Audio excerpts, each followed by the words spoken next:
You're listening to Civic Media. You can tune into any of our live shows on any radio station across the state with the Civic Media app. Find us in your phone's app store and listen anytime, anywhere.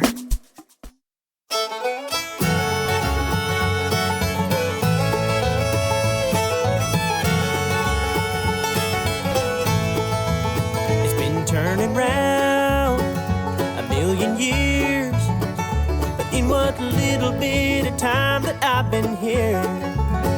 What's up, Wisconsin? This is Raised in Wisco on your Civic Media stations. Welcome to this Saturday's edition. Joel Clayfish here with the hostess with the mostess. Oh, thank you. Danielle Fairman. The most attitude, or like, where are we going with this one? Danielle, you've got such an attitude. I like to call it an altitude. I think you have an altitude. Of course, producer Jess is in the fishbowl. Hello. Tom Nielsen is here from American Defense Manufacturing, and Ellie Mae Lawton. Tom Stewart. Tom Stewart. We did just meet. Just for the record, we just met. But I already tell I can like him. He seems like a great guy. Ellie Lawton is here, the cheferie, the French culinarian, who's going to have our recipe of the week, which I'm pretty excited about. This time in winter is a time to rediscover the outdoors of Wisconsin. Now, yes. I do not mean when it's 12 below and the wind is blowing at 20 miles an hour and you're freezing your ass off out there. I'm not talking about that specifically, but don't be afraid to get out in the winter. You know what I'm rediscovering this year? What? I'm rediscovering small game hunting. Oh, are you? I am rediscovering small game hunting because it is kind of the way many people get into hunting in Wisconsin. That's exactly how I got in. Squirrel, rabbit, crow is open. Now, I'm not a big crow eater, so I'm not a big crow hunter. You know how I feel about eating what you kill. So I'm going to say... Uh-oh. Let's not forget about the delicious trash pandas. Yes. Last week we had the guys from the American Legion Post in Delafield who raised the money for the Legion, do some great work for veterans, and it's fantastic. And I have to say, yes, we all loved eating the raccoon at the raccoon feed. Not quite as much as Chef Ellie, which is kind of, I don't know if this is ironic. Is it ironic that the actual classically trained French chef likes eating the trash panda more than anyone else? I mean, Nick was in here and he was joking about the fact that she went back in line 3 times to refill her 12 plate. pounds later. She had Have you ever 12 had pounds of trash panda. I'm still trying to work off the 10 pounds I gained from it. Tom, have you ever had trash panda, as people call it? Yes, I have. What? So the question is, have you eaten skunk? What? Since you were talking about the French. No, but Way my to dad level it used up. to say, have a saying, like, I'd rather eat the a-hole of a skunk than something else. So I did not know that people actually ate skunk. When did you eat skunk? So when I was a kid, my parents worked for We Energies, and they used to have a wild game feed as part of a company event. So a bunch of the people that worked there were also trappers. So you would go in there, and they had raccoon, muskrat, skunk, pretty much anything that you could think of. And I mean, you cook it like a stew in a crock pot, it all tastes good. Nobody's going to know. Yep. That one kind of blows my mind. That takes me right back to Pepe Le Pew from the old cartoons. Exactly. And I never quite understood, I thought all skunks were French after that one. Aren't they? Wait, they're not? Well, he was after, the paint can spilled on the cat, and he fell in love with the cat because he thought the cat was a skunk. Yep. But then when he came around, she wanted nothing to do with him Memory because he was lane. slightly odoriferous. But I guess, Jess, Jess is in the fishbowl and she's cackling. Slightly odoriferous. Well, aren't we all sometimes, I was going to say, you know? on any given day, I am probably slightly odoriferous. and the slightly being the questionable word in that sentence. But one thing we learned last week is that really in Wisconsin, even during small game season, even during raccoon season, there is something to put on your plate. And while many people might have pause by that, By a skunk, yes. I would have pause from a skunk. I really would. But I guess when just a matter how you clean it. When you get those scent glands out of it, I imagine it's fairly similar to any other varmint we're eating, which brings pause to my mind in the first place, eating varmints. But I don't know. Would you try it, Danielle? Oh, if someone else prepared, skinned it? Yeah. Oh, I absolutely will. I love trying new things. Yeah, you would try skunk. I would try skunk. Maybe some barbecue sauce too, but Maybe. But what does skunk taste like, Tom? Well, to be honest with you, pretty much everything that they had there was prepared in like a stew and crock pot. So whether it was muskrat, possum, coon, whatever, they all tasted pretty much the same from what I can remember. Okay. Would you try it, Joel? You would. Don't lie. Don't even think about that. Everybody knows you would try it. I would try it. Of course I would try it. I don't really have much of a mental block for anything food-wise. I mean, I've tried everything that people eat as a course of a meal. Now, I think there are different categories. I think the categories for whether you will eat something is, are you starving and would you eat it to survive? And in that category, of course, we've had discussions on this show about, the alive situation. Yep. And we've had those. We've gone down that dark road before. So I would have to say, if I were starving, I'm certain I would be like, this is the best skunk I've ever had. The skunk's delicious. Oh my gosh, the skunk is I've never had such delicious skunk. Oh my gosh, skunky but good. So yeah, slightly odoriferous. I would have slightly odoriferous, but this skunk is delicious. It's got kind of a nutty flavor. No, that's squirrel. Never mind. Bit nutty, Basil. So Weekly Wisco. Oh, let's do Weekly Wiscos. I have a Weekly Wisco, and I'm not going to say, I'm not going to steal Tom's. Tom and I are going to have the same one. I'm going to let him have his. I'm part of that too. And I'm going to say my Weekly Wisco, the thing that happened this past week that I really enjoyed was the unbelievably beautiful snowfall we had. The stars were so crystalline that you could have felt like you could have picked them out of the sky. And while I loved ice fishing, and I did do some ice fishing this past week, which was great, and caught some decent fish. I also, when it was snowing, stood outside and just watched the snow, because it wasn't bitter cold, and it wasn't really windy, it wasn't drifting when it first started snowing. It was just a really pleasant, beautiful snow, and the stars were unbelievable. They told a story. So, at risk of sounding a little soft, which I don't mind once in a while, I had a beautiful time watching the snowfall. How about you? Since the weekend was Valentine's Day. Oh, how romantic. Oh, that's effing precious, Danielle. I got all dressed up and we went to Fishbones in Delafield. Okay. It's becoming my favorite place to eat. But then, really? Yes, the next day we went with the Kettle Moraine Trap Team. SCI is a sponsor of them, so we went to go help set up all the booths at SCI. Oh, that sounds fun. That sounds like it was a fun event. It was actually really great seeing everybody there without the crowd and just talking to people. So yes, it was a fantastic event. I got to do it, and I emceed the auction on Saturday night, which is always a conundrum for me, because I'd like to be bidding on the hunts instead of the one explaining the hunts and watching other people going to these fantastic places. But Tom, I want to get to you. First of all, American Defense Manufacturing, you are a gun guy through and through. Yes, very much so. I mean, you very clearly work for a company that designs parts and components and things that make firearms accessible and fitted to people, customize these firearms to people. Correct. Yeah, so my background, guns were my hobby in my life, previous to coming to ADM. And then when I did a career transition, I started into the firearms industry and kind of takes it from there. So we make a lot of different mounts that work with many different firearms, and we actually manufacture rifles themselves in-house. Yeah, that's fantastic. But I want to be clear. We're not just talking about a guy who plays with guns on the side. Tom is, thank you for your service, a veteran of the military. Yes.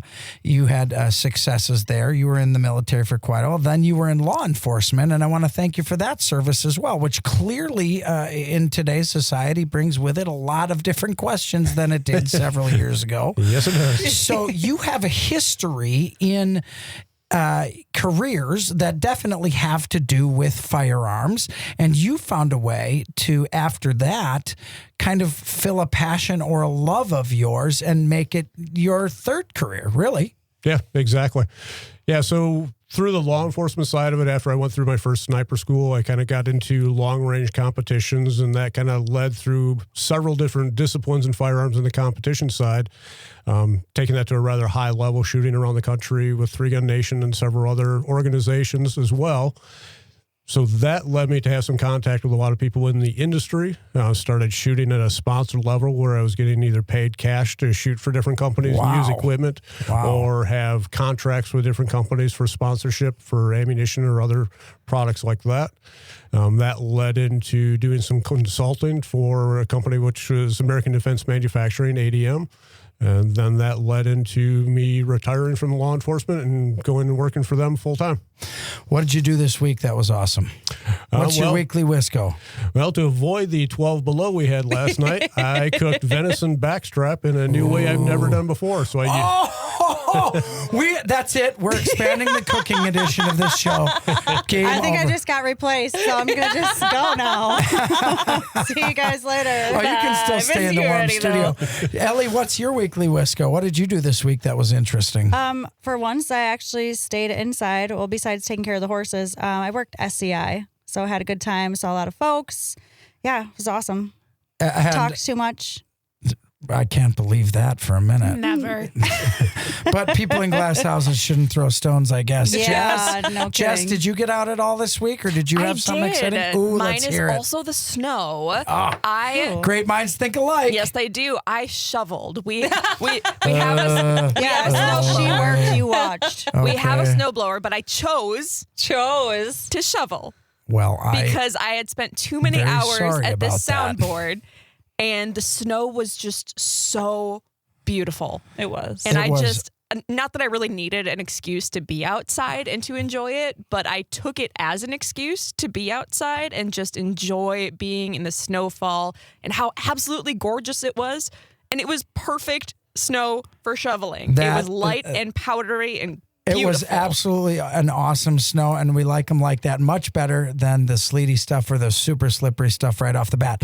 I can't wait because now we've evidently got two cooking segments coming up. We're going to hear about Tom from American Defense Manufacturing. You won't believe some of the stuff he's shot and how long distance he's shot. And we're going to find out if Jess would eat skunk.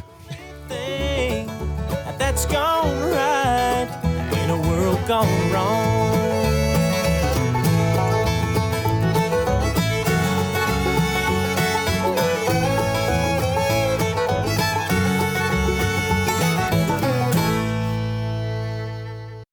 You're listening to Civic Media. Stay up to date on the latest news and information for your local community and Wisconsin by signing up for our free email newsletter. Visit civicmedia.us/email to get started. I don't need to talk. I don't need no shrink. I don't need to dance or hear what you think. All I need to keep me from losing it is good cold beer. Raised in Wisco is your one-stop shop for everything in the great outdoors of the great state of Wisconsin. I am Joel Clayfish, and I changed my name to Clayfish so that we could talk about fishing and hunting on Raised in Wisco. You're so amazing. Thank you for doing that. Do you believe that for a minute, Every Danielle? single word. You would never lie. I don't. You would my never parents lie had a lot to a of pretty little foresight. lady.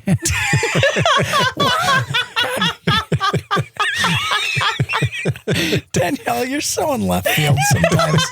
You're just absolutely out of your mind from time to time. It's a riot. If people ever meet Danielle and me, the beauty of we're like we're drunk when we haven't had a sip. Yep, that's exactly true. It's certainly something, I'll tell you that. Tom Stewart's here from American Defense Manufacturing. Producer Jess is in the bowl. And of course, Ellie Mae Lawton, our cheferie, our French culinarian certified. We're doing recipes today. We're doing 2 of them because Tom has got a recipe. But we love having you along here on Raised in Wisco. We have had so much feedback from you, our listeners.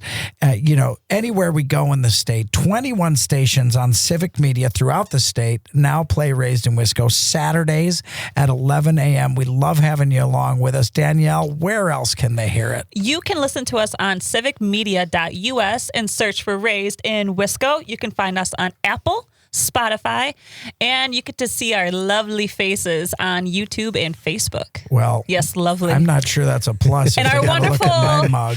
Our wonderful hats that we have now too. Yeah, these are pretty sweet hats Tom brought in for us. Yes, so appreciate that very much. Thank you.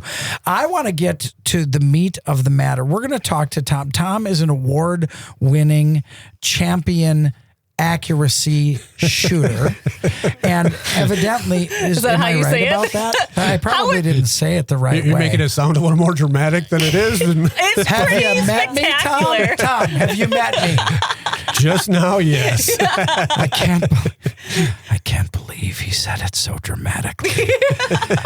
Yes. So Tom has been working with guns, in and around guns, for decades as a former law enforcement officer, a former military member, and now works for American Defense Manufacturing, where part of his job is helping people use firearms safely and accurately. Well, part of his personal life, a large part of his personal life, as we were talking about before the show, is accuracy in long distance shooting. You've done some really wild stuff. Yeah. So I think what you're referring to when you're talking about the long range stuff, the very first competitions that I got into shooting was what's called Palma shooting. So that you're shooting a 308 bolt action with iron sights and no support. You can only use what's called a swinging coat. So for those of you who don't know what that means, iron sights are the little metal sights that come on a rifle. No scope. A scope is not iron sights. Iron sights are the little field goal looking thing at the back and basically a dot in the front, and you line them up, and every little twitch of your body, every different way you breathe affects that projectile, the bullet going down the barrel, and affects where it goes down range. And remember, the slightest tweak in the barrel multiplies as it travels over distance, right? And you got wind to deal with, and you've got curvature of the earth in some cases to deal with, and you have gravity to deal with. And that's mind blowing to me as a serious hunter who can shoot pretty well up to maybe 300-400 yards. Those are chip shots compared to what you're talking about. Yeah, with the Palma you're shooting, it's 3 courses of fire with it, or 3 rounds of fire. So you're shooting a series at 800 yards, 900 yards, and 1,000 yards. That's insane to me. How can you do the iron sights at 1,000 yards? So that's just mind blowing to me. Yep. So the iron sights that you're using, instead of being the normal kind of leaf and bead ones that you were describing, they're actually more of a target version. So they don't have any lenses or magnification in them, but it will be a round circle, kind of like a peep sight on the rear, and then there'll be another round circle in the front. So you have a large black circle for your paper target that's out of 1,000 yards. So your eye is lining up 3 circles. And kind of that way you can kind of judge the distance and the around them. Here's what I'm excited about. Are you guys ready for this? I've been excited this whole time. I'm excited about this. And then we're going to get to whether Jess will eat skunk. Have you thought about it, Jess? Yeah, I'll do it. Oh, man. You know what? One of the things that makes me so happy about this radio show is we drag people kicking and screaming, and some willing, into understanding the awesomeness of the outdoors of this state. And Danielle and Ellie and I literally drag people into the outdoors to show them the experiences we have. And then we got someone like Jess who knew literally zero about hunting, or, very little about angling, about fishing, before we were magically, and there are no coincidences in this world. We were put together on this team. Yes. Now she's part of the talent of this team and runs the show from the booth. And she's just a willing participant in everything we've brought up. And it's so fantastic. And I've always talked about pressing the yes button. So I want to encourage anyone out there who listens and gets to glean the expertise of the folks we have on this show. Don't be afraid to say yes. Don't be afraid to try something. I'm really excited because I want to know what it takes, body and mind, to shoot at 1,000 yards with no scope on a rifle. And then what I'm even more interested is what you tell or how you teach or how you show hunters to become better hunters at 200 yards, 100 yards, 300 yards. And we're going to get to that because Tom is not just a long-distance shooter. He's also a very accomplished hunter who's traveled many places in the world to do his hunting. Mm-hmm. So I'm very excited. So first of all, give me a little bit of a glimpse into what it takes to be able to shoot iron sights at 800, 900 yards, body and mind. So the biggest thing with that is just going to be fundamentals. Every time somebody thinks that they're doing something really high speed or something with shooting, whether it's being tactical shooting or 3-gun or doing long distance like that, it really all comes down to the fundamentals of marksmanship. As you bring that to a higher level, you're just able to add more variables to that or more outside distractions to that, but still being able to execute those fundamentals. So it's going to give me the fundamentals. So a lot of that's going to be your body position. So have you built a body position so that you can support the gun without adding any influence or movement to the gun? Well, whoa. You just said a lot. I'm excited to explore that because I love hunting and yep. but I'm a hunter and people say that most of the time what's unique here is that hunters are not necessarily shooters and shooters are not necessarily hunters. We're going to talk about that crossover. Yes. We're going to have Tom's expertise as to how to become a better shooter while you are hunting. I'm very excited about that. This is Raised in Wisco. All I need to keep me from losing it is good cold beer and country music.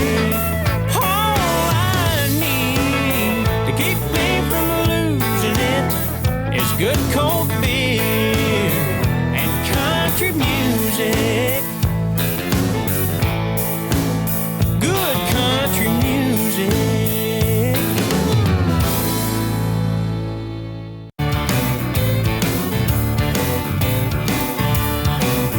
Well, the day I was born, the doc couldn't believe I came out crying Chattahoochee. Didn't take too long after that for the hair on my head to grow long. Raised in Wisco is going to show you how to be a better hunter, a better gatherer, a better angler, a better sideways banana rower. You know, better at catching the danger noodles. Danger noodles, trash pandas, very important. ditch Do you parrots. know what a danger noodle is? I do not. It's a snake. I always thought they were called forest noodles. They will forever be known as danger noodles. You know, it's funny because Tom just said, sounds like you surround yourself with a lot of food, Joel. Is that not obvious, Tom? For God's It's sakes. his favorite dish, You're talking Tom. about food's my favorite dish. You're talking to a second generation Italian American here. Yes. Food is the vehicle for around life. No doubt about it. So I have a question right away. Go ahead. I was just gonna say when I hear danger noodle, I think noodles. Yum. Yummy noodles. So when we were talking about the last segment about being focused and understanding what it all takes to do competitive shooting, correct? Yes. Well, we were talking before the show that your daughter at 7 years old got into this. How in the world did that come into play? Yeah, so there's several different clubs around that do it. We did it up at in Lodi, Winnequa Gun Club. They have a junior program there, so they have an air rifle program along with a 22 long rifle program. The air rifle program you can actually run right inside of a classroom. They just have traps for the pellets there, and it teaches them at a very young age some of the basic fundamentals of marksmanship. So they shoot from 4 positions. So they'll practice shooting standing, kneeling, sitting, and prone. And what is prone? Laying flat on the ground so that you have as much of your body touching the solid Mother Earth as you can to give the rifle as much support as you can. That is the most accurate way to shoot. And then as you lift up off of that through sitting, kneeling to standing, it becomes less supported and more in your body position and trying to do bone support rather than muscle support for the gun. So what I'm going to give the folks listening kind of a picture of this. Yes. When you're prone, and I have to tell you, the longest animal I ever successfully harvested was 475 yards on a mountainside in the Austrian Alps, a chamois, and I was prone. I try to shoot prone all the time. Yep. If you can, it's the best way to do it. Right. I mean, and then if you've got a backpack in front of you or something to lean it on, that's your best chance of not, of having that gun move as little as possible when you take your breath out and you pull the trigger. Correct. So what happens is every time you go from prone to a different position, you're adding moving parts of your body. We're talking about of your body. Correct. That are moving separately and differently. And I think it's interesting to me to understand that those little tiny movements make such a big difference when you do pull the trigger. Yes, they do, because it's much harder to keep the gun stationary. Everybody can point the gun at the target and hold the sights on it. It's just a matter if you can maintain those sights being on the target as you activate the gun by pulling the trigger, because you're adding some more body movement and muscle movement in there, and you're trying to maintain the gun in a steady, continuous position. So that's where it comes into trying to build either outside objects, like you talked about, your pack, to help hold the gun steady. Or if you're not allowed to do that, then trying to do it with bone structure support in the way you position your body to support the gun, rather than trying to fight an uncomfortable position by holding in place with muscle.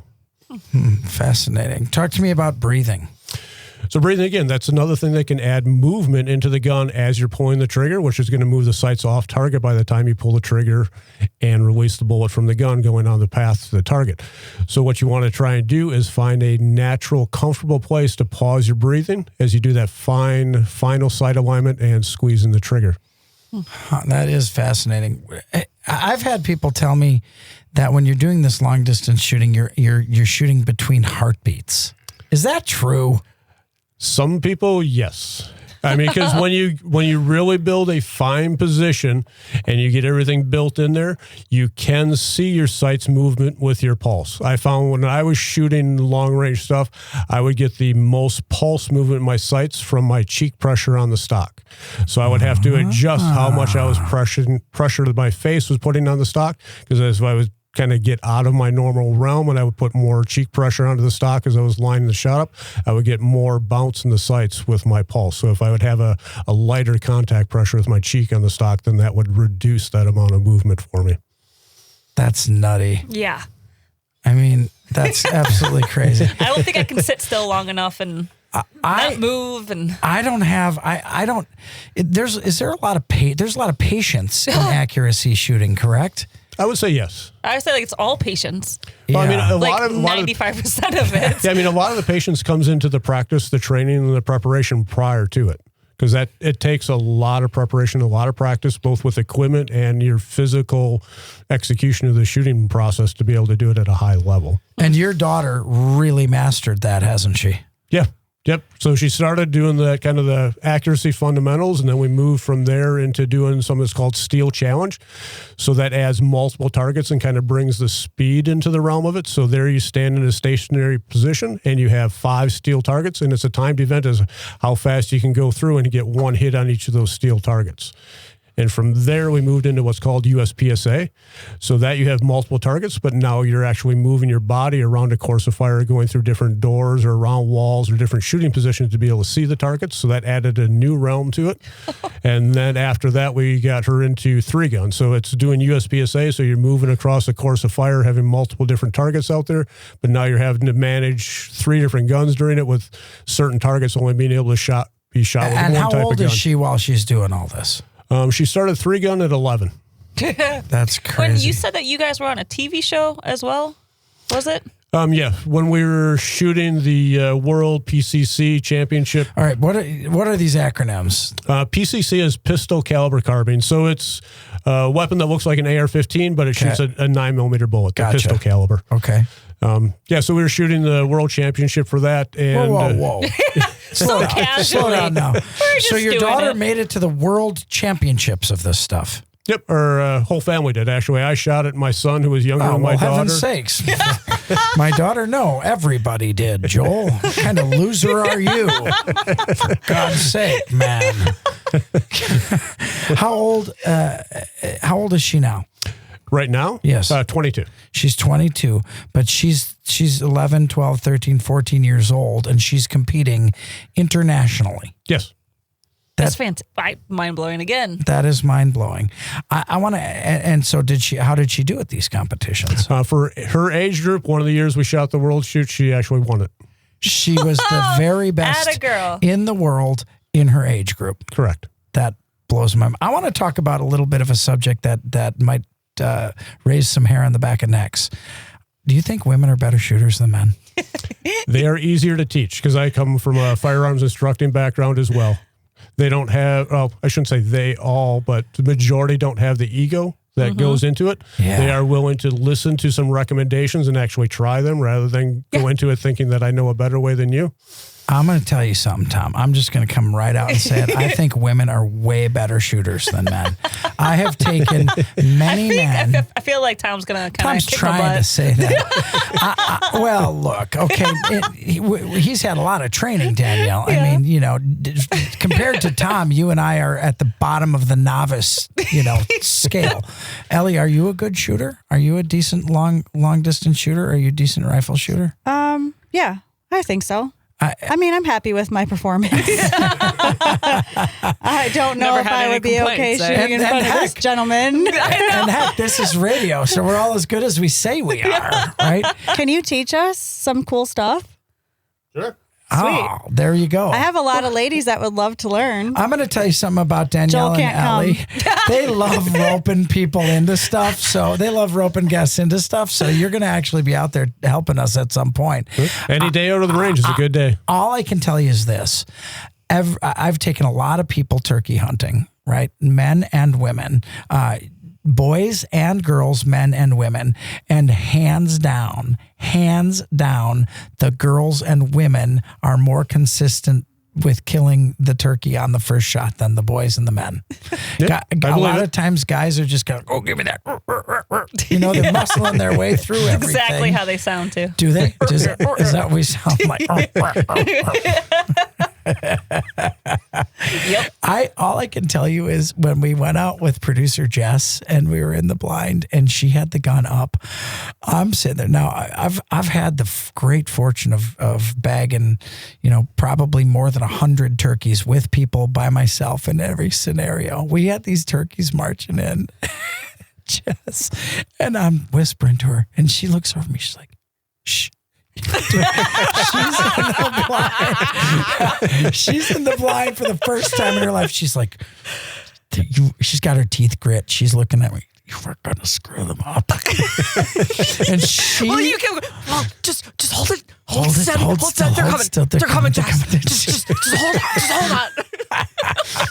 I've only known you for about 45 minutes, but I can 100% believe that. Oh, wow. Here I thought Tom was going to come in here and it was going to be maybe 3-2. Welcome to the show, For Tom. 1 You can hour stay. of my life, I thought it would be 3-2. Nope. Not a chance. And what I will say is, I have my experience has been that women have been better, more consistent shooters. Now we're not talking long range stuff. I'm talking shotguns, but I've also never taken a woman deer hunting who hasn't hit the mark. Never once. And I can tell you that ain't the same with guys that I've taken, including myself. I mean, I've been within 10 feet of 4 turkeys and shot 3 times and missed all of them. But that was the few times I've gone turkey hunting, coyotes come out. And we were, Tom and I were talking about how you were doing competitive coyote hunting. Is that what, am I right? Yeah. Competitive coyote hunting. Right? Coyote tournaments. Yep. Wow. Okay. All right. That's awesome. Yeah. That sounds fantastic. Yeah. So, all right, here's what I want to get to. And I want you to do accuracy shooting for dummies for hunters. Okay. I'm going to be the dummy, and I want you to explain what are some of the best keys that you can give to a hunter who wants to be a better shooter, a more accurate shooter. And I want to say this isn't just so you kill more animals. This is so that you're killing animals ethically as often as possible. So I would say the number one thing that you can do without even having to be at the range, as long as you do it safely, is be 100% familiar with your equipment. So understand your rifle, how your optic works, how every one of the functions on that gun work, so that you can do it without thinking about it. Because quite frequently when it gets into the heat of moment, I've seen people forget how to work their safeties, how to do all kinds of other things with the gun. So number one is be completely familiar with your equipment. Can I interject real quick? So when I was at Shields buying a gun that I won, one of the guys said never, ever, ever dry fire. But then the guy that was putting my scope on said you can dry fire whenever you want. So they got into a heated argument with dry firing. So if I want to dry fire my gun to get the feel of the trigger weight, sure. With modern guns, you are 100% fine to dry fire. Just make sure you do it in a safe environment. It's a huge thing to know. Yep. Yeah. And I just want to talk about what he just said, because as a person who is more of a hunter than a gun person, more than of a hunter than a shooter, I'll admit that. I've got, 47 long guns, 47 rifles. And I think what you just said, I have fallen victim. You want to, I want to take this one out hunting. Well, then I'm going to take this one out hunting.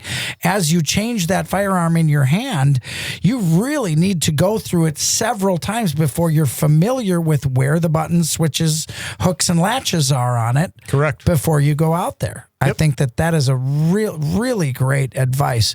So I'm excited to learn the other keys, but I think that to start off with familiarity with your equipment is absolutely key. And of course, that's the boring part, right? Yep. Messing around with it till you have everything memorized, where it is, how it functions, understand the function of it, fire it ahead of time, and all that.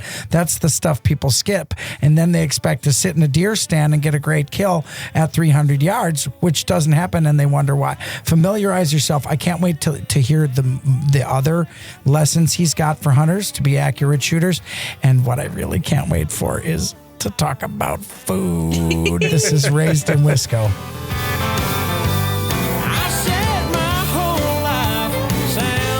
The radio.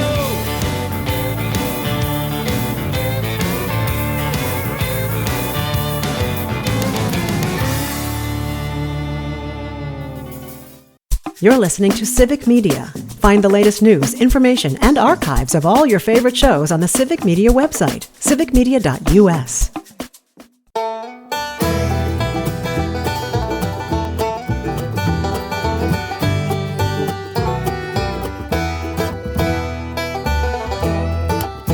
That dancing moon is on the water. Do you feel inclined? Raised in Wisco, your culinary show for the state of Wisconsin. Boy, sometimes it feels like that. And we've got a couple of great recipes. We've got Chefferie Ellie Mae Lawton, who is here in studio with us with a great recipe for this week. Our officially French-trained culinarian, Ellie. And Tom, we've got along with us today from American Defense Manufacturing. He's going to talk to us about a recipe he's got going today. Tom and I made a plan, and we're doing surf and turf today. Oh, I love that. He's talking idea. Turf. I'm going to talk surf. Okay. Nice. Perfect. I like that idea quite a bit. Before we get to that, though, I want to wrap up what we were just talking about. And those are from, Tom is a trained long distance shooter, and we're getting tips from him on how to be a better shooter when you're hunting in a hunting application. First thing, know your equipment. What's next? So the next thing I would say, to make this kind of a quick and to the point, would be when you're out there with your rifle, everybody goes to the range, zeroes it, and shoots off the bench or sandbags or whatever. Do that to zero your equipment. Make sure everything's functional with the equipment. You're sighted in good, and then stop shooting off the bench. Oh. Because you're not going to be shooting off a bench rest when you're hunting. So you need to practice, find the spots that you're poor at and find out what works for you and how you can improve your shooting accuracy when you're shooting standing, sitting. That is a great point. Shooting off of your backpack and that kind of stuff. Because that's where you're going to get the benefits of finding what positions actually work for you and your body type and how you have your equipment set up, compared to if you do all your shooting, you go out to the, whatever gun club you belong to and you shoot your 20 shots off the bench. All right. You're never going to shoot that way when you're in the field. That is a fantastic point. Any more points for hunters, or those two, the two main things? I think those would be the two main things outside of going through all the shooting fundamentals, which anybody can do a Google search and get those. So I think the key points to kind of tie that in was going to be the familiarity with your equipment and then getting off the bench and actually practicing shooting the way you're going to shoot when you're in a stand or in the field. I think that's fantastic advice. Can we talk about food now? Oh my goodness. I'm sorry. I can't help it. I get so hungry when I know we're going to talk about food. Let's, Ellie and Tom have got a surf and turf plan. You guys must have been scheming when I wasn't paying attention here. So Tom, why don't you go first? What kind of culinary delight did you make? Well, I wouldn't call it a culinary delight. It was kind of a last minute plan. Yesterday when I got home from work, I took a chunk of backstrap out of the freezer and threw it in the sink with some hot water to thaw it out. A while ago, I got a sous vide kit as a present. Love it. Love the sous vide. Love it. Haven't used it yet, so I decided last night was a good time to try it.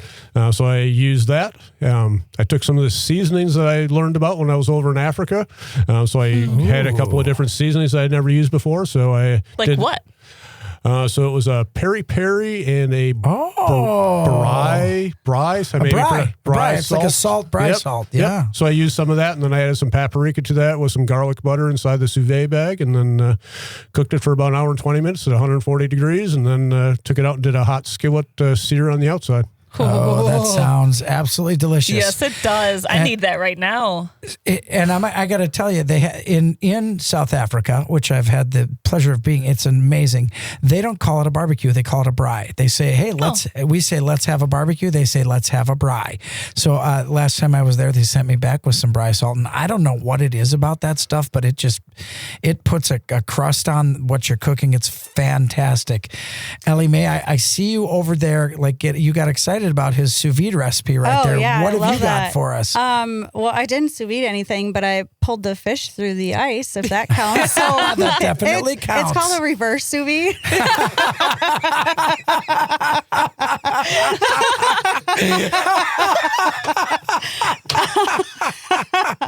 In both cases, the fish is not breathing. Joel liked that one. Well, a reverse sous vide from the water to the air. Could that be my dad joke? That could definitely be your dad joke. Okay, for sure. so let's see here. I don't have a lot of time because Tom took it all off. I'm just kidding. Finally, she's after you, not me. It's time to get serious, Joel. So, bluegill. Yeah. Bluegill tacos.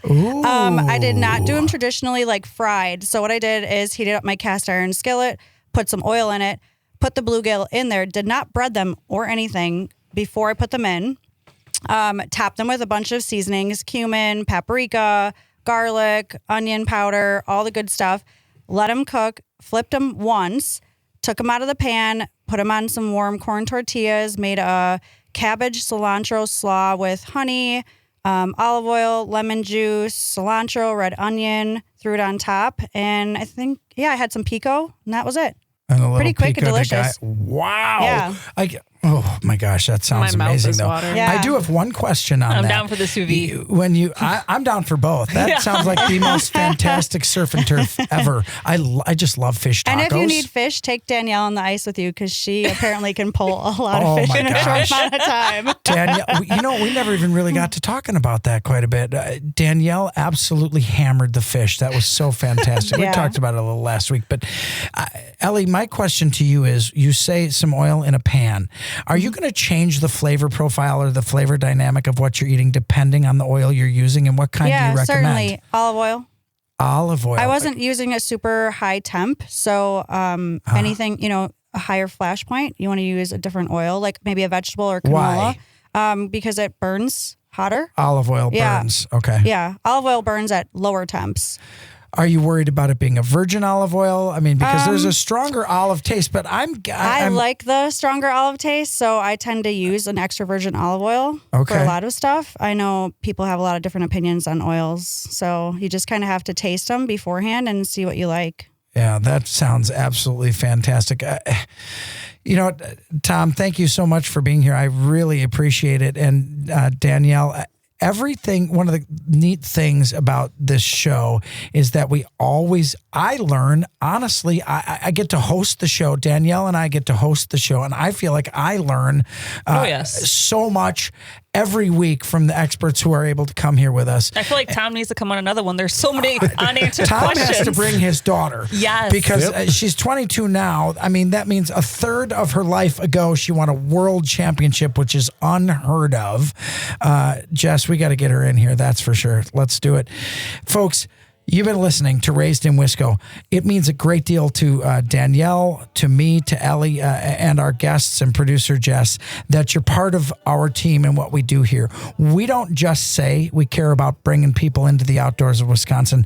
We live it, we breathe it every day of our lives, because this is the greatest state to live in the greatest nation, protected by people like Tom who've devoted their lives to making sure we are safe and sound in our beds at night. Thank you for coming along. We will see you next week, where we're going to talk more about the great outdoors of Wisconsin and, of course, food.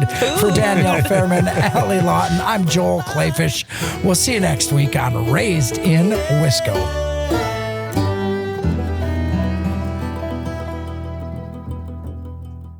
The national news cycle never stops, but it can be hard to find news about your local community. Civic Media is dedicated to providing quality local and state news coverage across Wisconsin. With the Civic Media app, you can get notifications about local stories that matter to you and your community. Find the free Civic Media app in your phone's app store and choose notifications from the menu to tell us what kind of news you want to hear about.